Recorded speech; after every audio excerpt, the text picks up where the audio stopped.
Olá, boa noite. Boa noite. Papa recebe membros da Ação Católica Italiana. E os convida a fazer crescer a cultura do abraço. Francisco ressalta abraços que salvam. E aqueles que mudam a vida. Congresso analisa maior desconto no imposto de renda em favor de taxistas e motoristas de aplicativo. Polícia Federal segue investigando desvios dos cofres públicos com uso de credenciais de servidores. 2 milhões de residências brasileiras já possuem sistema de energia solar. Pesquisadores brasileiros desenvolvem inibidor que pode abrir novo rumo para o tratamento do câncer. E a história do sacristão de 90 anos que viu sua vida transformada pela entrega e serviço à igreja. Esta é a TV da Inspiração Católica Canção Nova. Está no ar o Canção Nova Notícias a serviço da vida e da esperança.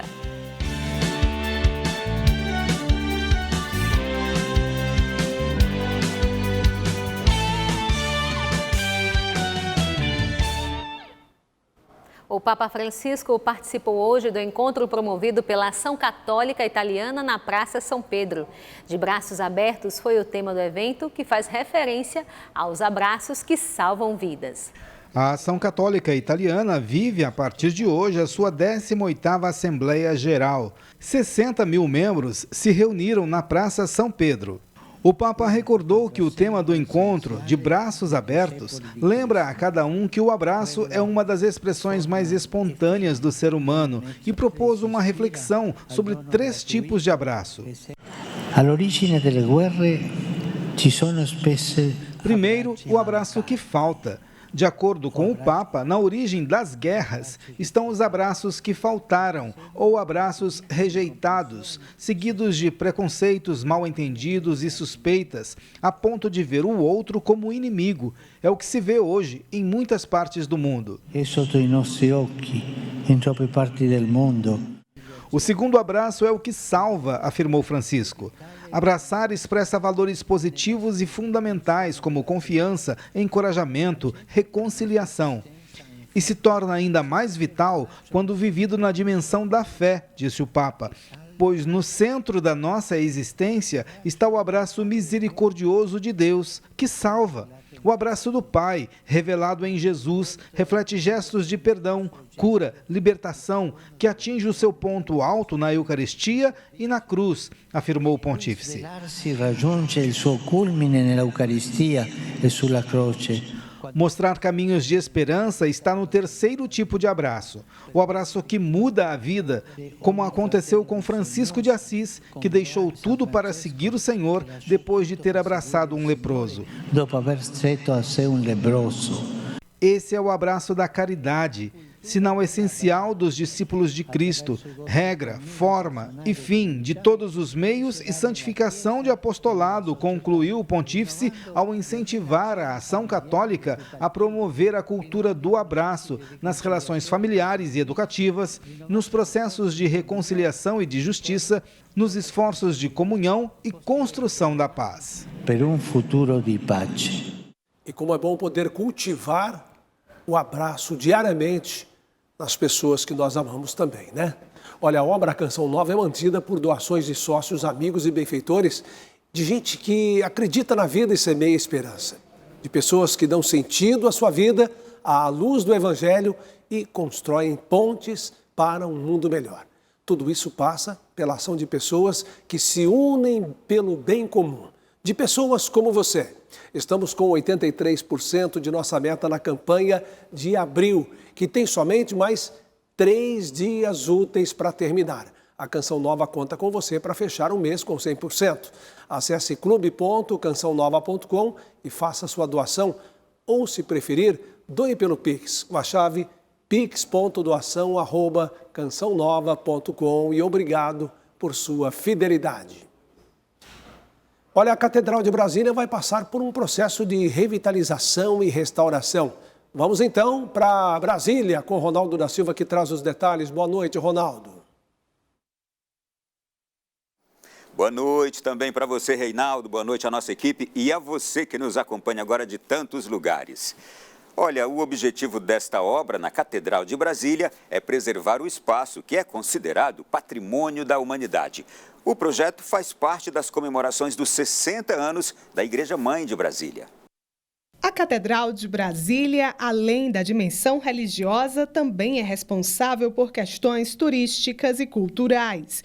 Quem vem à capital federal quer conhecer a beleza da sua arquitetura. Brasília é uma cidade moderna, Brasília é a nossa capital, por isso quem vem aqui merece ver uma catedral bonita, merece que os nossos monumentos estejam bem cuidados. A última reforma da catedral aconteceu há 12 anos.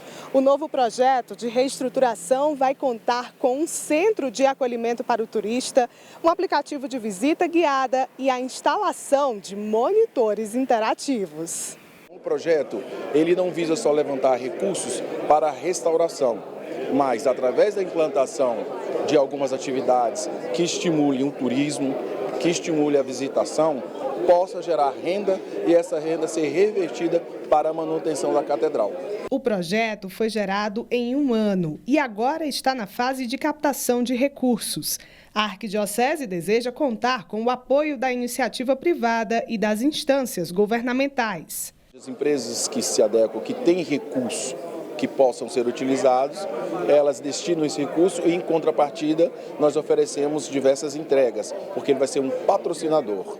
Todo o apoio nosso, não só no sentido de viabilizar o encontro com o governo federal, com o IPHAN, com todos os órgãos que têm a ver com essa questão fundamental. Durante a apresentação do projeto na Cúria Metropolitana, os idealizadores indicaram que a impermeabilização do espelho d'água, o reparo nos vidros e nos sinos danificados por raios são os ajustes mais urgentes para preservar o espaço. Por isso nós estamos aqui reunidos, convidamos esses amigos e vamos apresentar e pedir a eles que nos ajude, não é, para que isso que a catedral oferece, que a dimensão religiosa, que a dimensão cultural e a dimensão turística seja apresentada da melhor forma possível. A conclusão da primeira fase está prevista para o final do próximo ano, com um custo estimado em R$10 milhões. Ela é da Igreja Católica, mas é dever nosso preservá-la e preservá-la envolvendo toda a sociedade. A Polícia Federal segue investigando os desvios de mais de R$3 milhões dos cofres públicos com o uso de credenciais de servidores. Os pagamentos indevidos teriam sido realizados no início do mês por meio do Sistema Eletrônico de Pagamento do Tesouro Nacional, o CIAF. Há suspeitas de vazamento dos dados pertencentes aos servidores. A Polícia Federal e a Agência Brasileira de Inteligência, a ABIN, criaram uma força-tarefa para investigar as tentativas de transferências de recursos dos cofres públicos para criminosos. As investigações apontam para um possível vazamento das credenciais de servidores públicos federais responsáveis por realizar pagamentos de despesas. As movimentações suspeitas ocorreram no início do mês nos sistemas do governo federal, da Câmara dos Deputados e do Tribunal Superior Eleitoral. Em nota, o Ministério da Gestão e da Inovação em Serviços Públicos esclarece que o episódio não configura uma falha de segurança no gov.br, mas sim uma utilização indevida de credenciais obtidas de modo irregular, que já está sendo investigada pelos órgãos competentes. Me parece que o que aconteceu nesse caso foi uma mistura de um ataque de phishing, o que nós chamamos de phishing, com um ataque de engenharia social. Basicamente, o phishing ele fez uma pescagem de informações ali dos funcionários do Ministério e utilizou da engenharia social para se passar ali por uma mensagem do sistema, falando, olha, estamos atualizando aqui os dados. O governo não confirmou os valores supostamente desviados e nem se de fato ocorreram retiradas de recursos. A Agência de Comunicação Pública Federal estima o extravio de valores superiores a R$3,5 milhões. O dinheiro teria sido transferido da conta do Ministério da Gestão e da Inovação em Serviços Públicos para uma empresa do interior de São Paulo. As transferências de recursos do Orçamento Geral da União são realizadas por meio do Sistema Integrado de Administração Financeira. O CIAF foi criado em 1987 e passou a ser totalmente digitalizado em 2012. Para o especialista em Direito Digital e Segurança Cibernética, o ataque preocupa. Isso acende um grande alerta no sentido de é preciso não só fortalecer os meios digitais que a gente tem para controlar esse tipo de ataque, fortalecer o software, digamos assim, dos sistemas do governo, não só do governo, mas também os privados, como também é preciso dar um maior treinamento para os funcionários para tentar se imunizar desse tipo de ataque. Motoristas de táxi e aplicativos de viagens podem ganhar isenção do imposto de renda cobrado sobre os ganhos nas corridas. O governo federal propôs o aumento da alíquota cobrada de seguradoras e instituições financeiras. O projeto de lei foi apresentado no Senado como forma de compensar as perdas de arrecadação. A proposta em discussão no Senado indica redução do percentual de tributação de rendimentos de 60% para 20%. Os motoristas por aplicativo e taxistas já são beneficiados com descontos de 40% sobre os rendimentos obtidos pelas viagens. A diminuição na alíquota deve vigorar por 5 anos. A justificativa do projeto é permitir que os condutores invistam na manutenção dos veículos e na troca dos automóveis, além de minimizar os gastos com combustível.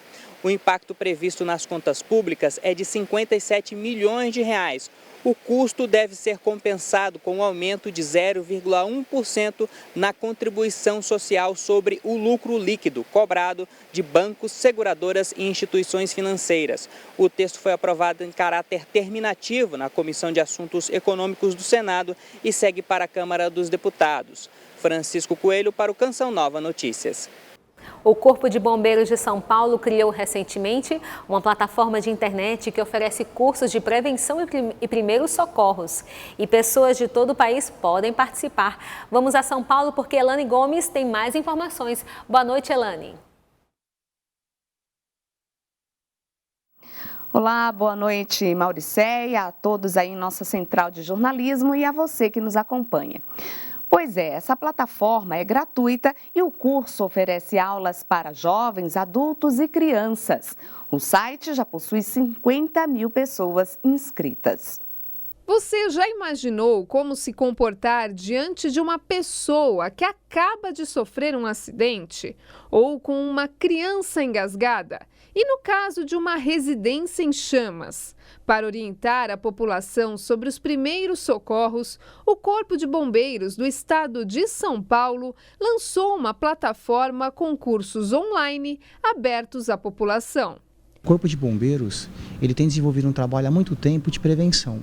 A prevenção hoje é uma grande máxima para o bombeiro para evitar o acidente. Então nós tivemos a realidade da pandemia, o que aproximou mais esse projeto de EAD. E é algo que veio para ficar. Nós temos na plataforma um curso que é para a comunidade, onde vai ter tanto o ensino para a parte de prevenção e como atuar na área de incêndio, quanto também de primeiros socorros. Em um dos cursos, o Sociedade Mais Segura, as pessoas aprendem desde a função do Corpo de Bombeiros até a realidade de acidentes com vítimas em automóveis. Além do curso para adultos, o Corpo de Bombeiros também oferece orientações para as crianças. O objetivo é fazer com que os pequenos saibam identificar situações que precisem de socorros e previnam acidentes. Eles aprendem primeiramente a identificar se um adulto não respira e fazer o acionamento do telefone 193, porque ali essa criancinha ela não vai saber realizar, por exemplo, uma manobra de desengasgo ou então uma RCP em um adulto ou numa outra criança, mas ela vai saber como buscar socorro. O Corpo de Bombeiros de São Paulo também visita instituições para apresentar noções de primeiros socorros a crianças, adolescentes e professores. A solicitação é feita pela própria escola à corporação. O curso ele se destina para 2 tipos de idade. Então tem o Fundamental 1, que é para o 4º e 5º ano, e o Fundamental 2, que é para o 8º e 9º ano. Para as pessoas que são profissionais da área da educação, elas podem se inscrever, vão fazer um curso EAD online de 16 horas aulas e depois elas vão ter uma formação de 4 horas aulas presenciais. Em 2023 foram 120 mil alunos que foram formados presencialmente nas escolas no estado de São Paulo. Os cursos online são de graça e podem ser encontrados no site para a educação do Corpo de Bombeiros. E nós temos hoje os 50 mil inscritos na plataforma EAD, queremos ampliar esse número para que mais pessoas tenham acesso a pequenas dicas, pequenos detalhes de prevenção a acidentes e incêndios.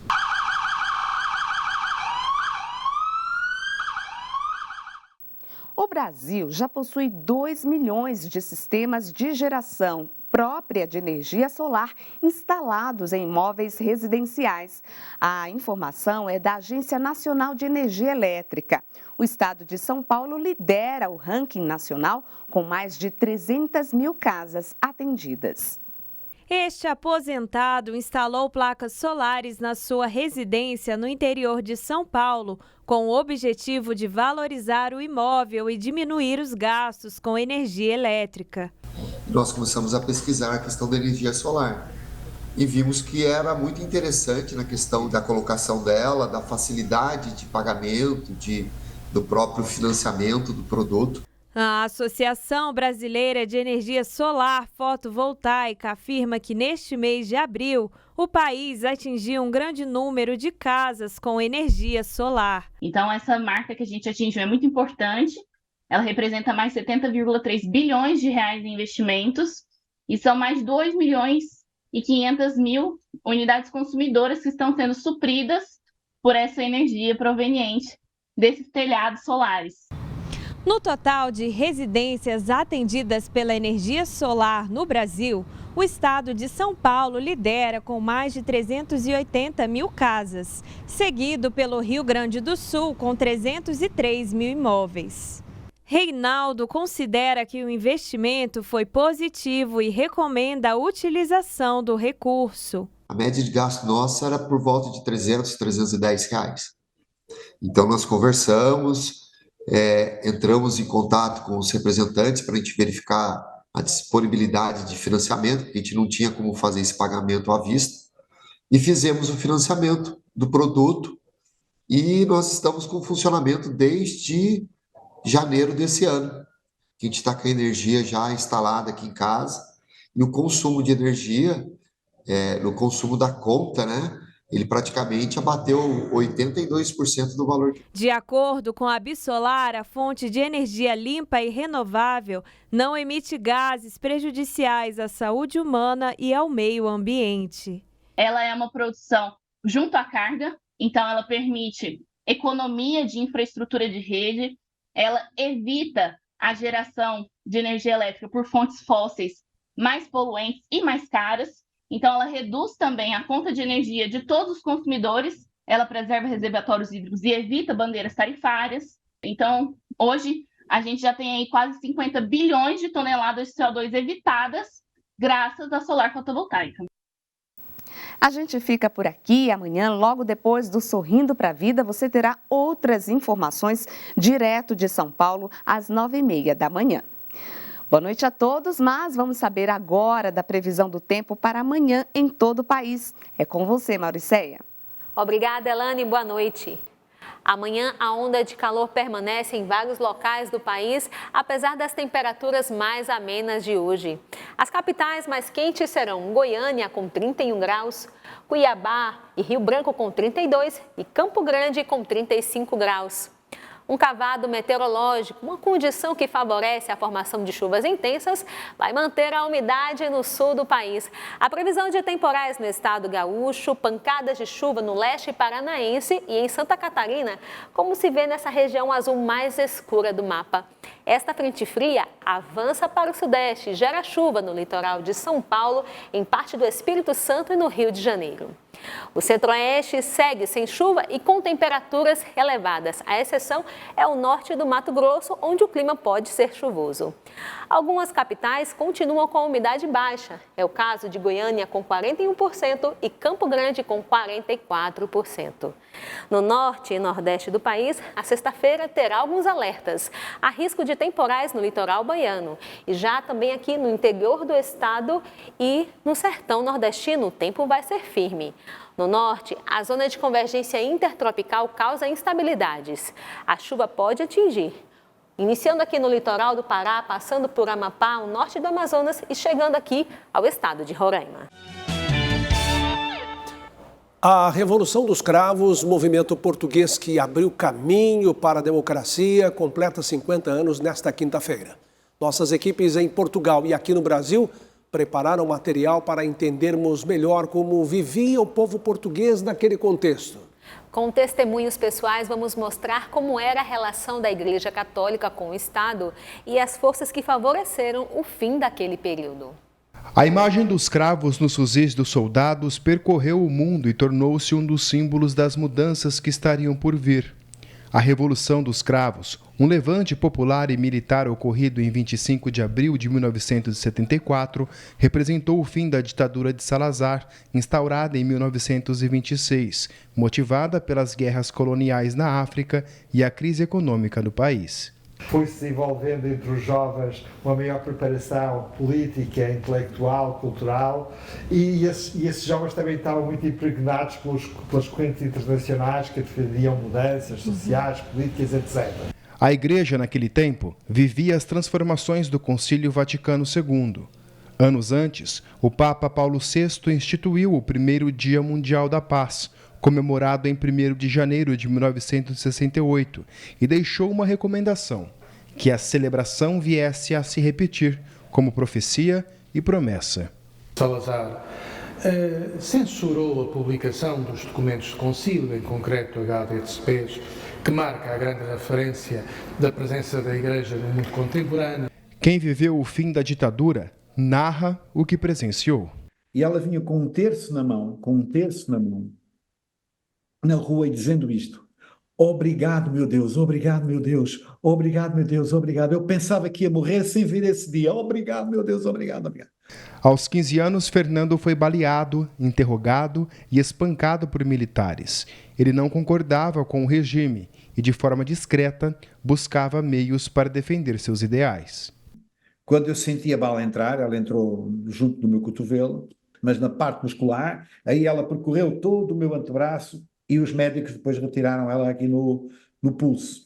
Já não saí do hospital, ou seja, fiquei preso. Nos cinemas, o filme Revolução Sem Sangue foi lançado em 11 de abril deste ano. Baseado em fatos reais, o longa-metragem mostra a vida, sonhos e inquietações de 4 jovens nos últimos dias do regime ditatorial. A raiva está na rua. E extremismo gera extremismo. As pessoas têm que conversar, as pessoas têm que se respeitar, têm que ouvir o outro e encontrar um consenso.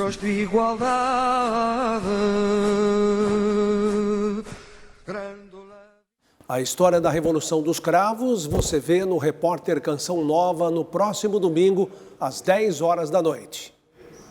Dezenas de baleias da espécie piloto foram encontradas encalhadas na Austrália Ocidental. Este é um dos assuntos em destaque no mundo nesta quarta-feira. Mais de 100 voluntários e especialistas em vida marinha unidos para salvar dezenas de baleias da espécie piloto. Elas encalharam em um balneário na região sudoeste da Austrália. Das 140 baleias presas, 26 morreram. Pesquisadores afirmaram que a espécie tem fortes laços sociais. Uma baleia encalha e o restante tenta ajudar e todas ficam presas. Descoberta na Espanha a maior fábrica de moedas falsas da Europa. 10 chineses foram presos pela polícia espanhola com auxílio da Europol. Eles fabricavam moedas de 2 euros. Nesta quarta-feira, as autoridades revelaram que quase 400 mil moedas foram apreendidas com a organização criminosa. Inaugurado na China um sistema de entrega de mercadorias por drones. A primeira operação foi na província de Guangzhou. no sul do país. O voo inaugural partiu do Centro de Supervisão da Zona Franca de Rangpur para Zitai Plaza. O drone percorreu 13 quilômetros e concluiu a entrega em apenas 20 minutos. E para fechar, tem o presidente francês Emmanuel Macron, que trocou o terno e a gravata pelo uniforme de um time de futebol. Macron participou de uma partida beneficente em prol de crianças hospitalizadas. E o presidente fez até um gol na partida, de pênalti, claro. E o goleiro parece que ajudou um pouquinho, não é mesmo? Estimativas do Instituto Nacional do Câncer apontam que no Brasil mais de 70 mil mulheres são diagnosticadas com câncer de mama anualmente. Quanto mais cedo o diagnóstico, maior a chance de cura. Em Minas Gerais, um estudo desenvolvido por pesquisadores da Universidade Federal pode trazer esperança para os pacientes no futuro. Inicialmente, os pesquisadores quiseram entender por que o sistema imunológico do paciente fica debilitado com o câncer. 80 pessoas com idade entre 55 e 60 anos participaram do estudo. Metade não tinha doença e a outra parte foi diagnosticada, mas ainda não havia começado o tratamento. Nós identificamos uma molécula que ela é extremamente enriquecida no sangue de pacientes com câncer de mama, exclusivamente nessas pacientes com câncer de mama. E nós identificamos que essa molécula, esse microRNA, ele estava envolvido na progressão do tumor. Quanto mais a paciente tinha, menor era a sobrevida da paciente, mais o câncer da paciente era agressivo. Com a descoberta, os pesquisadores começaram uma nova fase da pesquisa: desenvolver um inibidor capaz de reverter os efeitos da molécula no organismo. Nesse momento agora, nós estamos iniciando experimentos no laboratório para verificar o potencial desse medicamento que foi desenvolvido a partir dos achados da Mariana para o tratamento realmente de câncer. Então, nós estamos fazendo experimentos em camundongos e testando o efeito dessa molécula para diminuir um câncer já estabelecido. Essa fase que a gente verifica a segurança de um possível tratamento, verifica a eficácia, qual seria a dose segura. Então, a proposta que a gente tem é um tratamento que tenha menos efeitos colaterais, que seja seguro para o paciente, Porque nesse caso, o próprio organismo que vai ser capaz de reconhecer o tumor e eliminá-lo. Com resultado positivo em animais, a fase seguinte será o teste em humanos. Resposta que pode ser sinônimo de esperança no tratamento do câncer de mama, doença que atinge mais de 70 mil mulheres no Brasil. É um tratamento muito animador, está tendo bastante resultados positivos, a gente está conseguindo reverter o crescimento tumoral desses animais, então os tumores estão diminuindo após o tratamento realizado, então nós estamos bastante esperançosos. A leitura é fundamental para a formação intelectual e humana. Desde segunda-feira, as unidades do SENAC no estado de São Paulo promovem a 9ª edição da Semana de Leitura para incentivar a paixão pelo mundo dos livros. O tema deste ano é literatura e música, conexões da escola com o mundo. Linguagens artísticas que se completam com a criação de histórias, personagens e servem de inspiração para canções e livros. Onde a gente sai do âmbito biblioteca e faz o que a gente chama de biblioteca viva, levando a literatura, o conhecimento para os nossos alunos. É muito importante falar que a nossa Semana SENAC de Leitura é aberta à comunidade. Apresentações culturais, palestras e trocas de experiências fazem parte da agenda. Momentos em que os participantes desenvolvem suas expressões e aprimoram o conhecimento a respeito dos personagens da história. Eu até prefiro o livro físico porque ele sempre traz a relação com o cheiro, a história. E quando você vai num sebo, por exemplo, você compra um livro, já tem algum texto marcado, algum ponto marcado. Aí eu fico pensando, nossa, o que fez a pessoa grifar esse texto, refletir sobre essa marcação.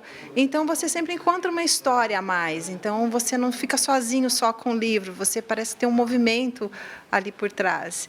Uma das principais atrações do evento é a feira de troca de livros, onde os participantes deixam seus acervos e encontram outros em bom estado de conservação, levando para casa conhecimento e incentivo à leitura. Às vezes tem um monte de livro em casa parado e você já leu, enfim, não tem o que fazer, e aí o Senac traz a oportunidade de a gente ter essa troca, né? Ter a oportunidade de pegar outra coisa diferente, igual esse que eu peguei, que é políticas públicas e direitos sociais. É totalmente diferente do que eu estou acostumada a ler, mas eu acho que vai agregar muito para mim. Eu acho super interessante, que ajuda também a gente desenvolver até parte de falas. Às vezes você tem dificuldade em certas coisas, então desenvolve bem. Animações, romances ou ficções, seja qual for a preferência, em cada página um mundo novo pode ser descoberto.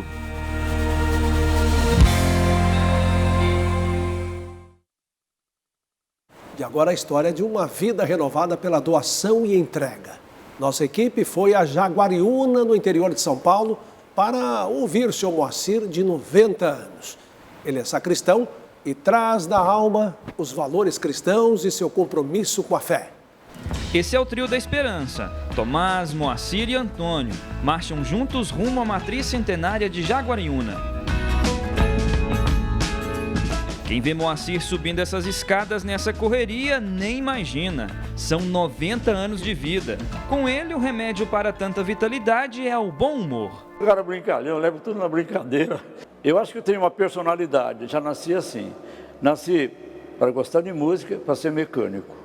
Em meio a tanta simpatia, também expressa muita responsabilidade. Que eu era coroinha, também dormia aqui. Eu trabalhava até meia-noite, 1h da manhã, 11 horas. E às vezes à noite, os pessoal tomam o telefone para ele fazer extrema-unção.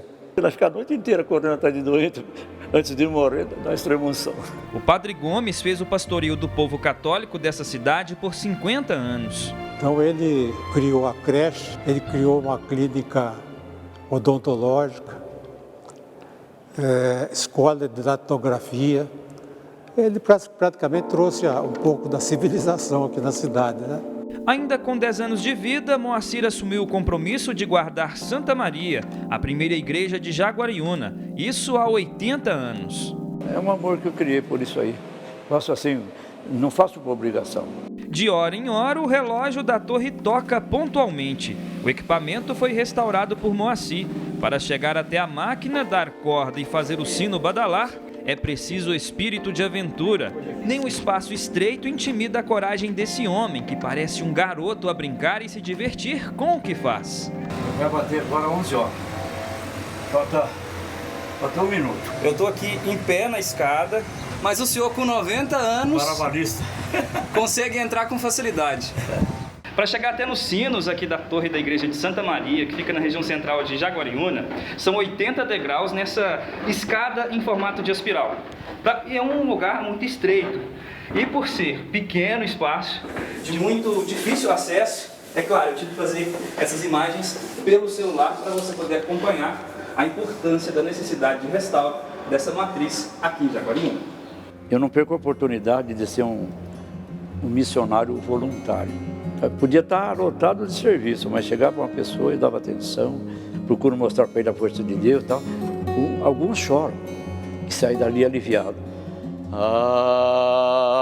Amém. Parabéns ao seu Moacir por esse serviço à igreja, mas o que impressiona mesmo é a vitalidade do seu Moacir. Olha, na reportagem de amanhã, a matriz centenária de Santa Maria e o processo de restauração do templo, que completa 135 anos em 2024. Assista a seguir a transmissão da Santa Missa direto de Brasília. Às 9 tem Escola da Fé e às 10, Além da Notícia. Nos vemos novamente amanhã. Uma ótima noite. Boa noite e paz para você.